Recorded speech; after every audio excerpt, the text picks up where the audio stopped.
Hello guys, welcome to 5th generation and welcome to another unboxing and testing. Welcome po to another vlog. Shoutout po natin Sir Bernie. So ngayon meron tayo ditong WE po, gas blowback airsoft pistol 5.1 type K. Gas blowback airsoft pistol po. Bali ang hangin niya po ay green gas. Ito po ay number 12 Pop Dino. Tapos ang bala niya po ay plastic ball. BBs. Ito po ay .23. So may free na siyang 4,000 shots. Tapos isang tangke po na 12 standard green gas. Yan, 5.1 type K. Ito po ay may full automatic. Ito yung selector switch para sa full auto.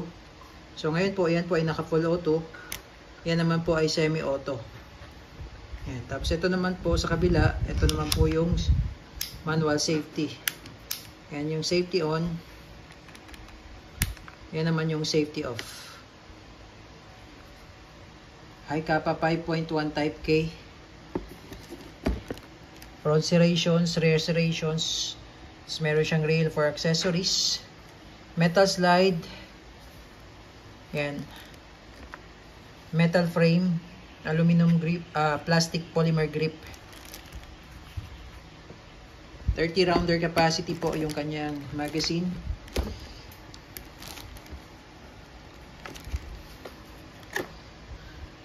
High Kappa 5.1 type K. Okay, so ito po yung kanyang magazine na 30 rounder.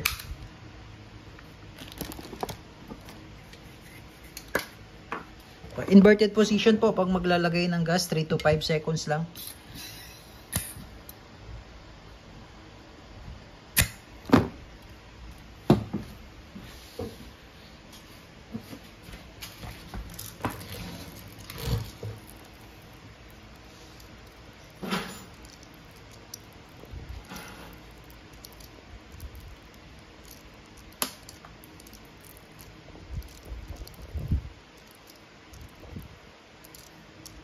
Okay, so bali yung capacity niya po ay 30. Double stack po. Okay, so this is made in Taiwan po by WE. 5.1 type K.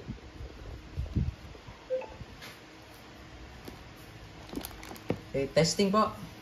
Testing po natin yung semi-automatic and full automatic.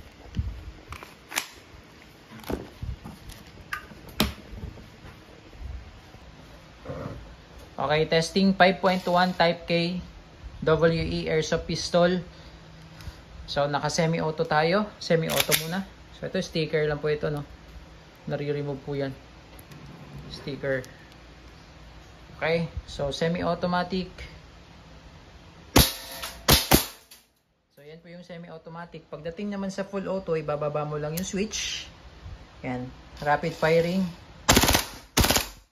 Yun yung full automatic. Semi.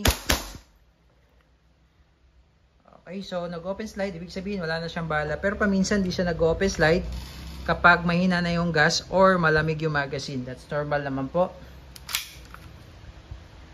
And hammer down. Okay, so 5.1 type K airsoft pistol.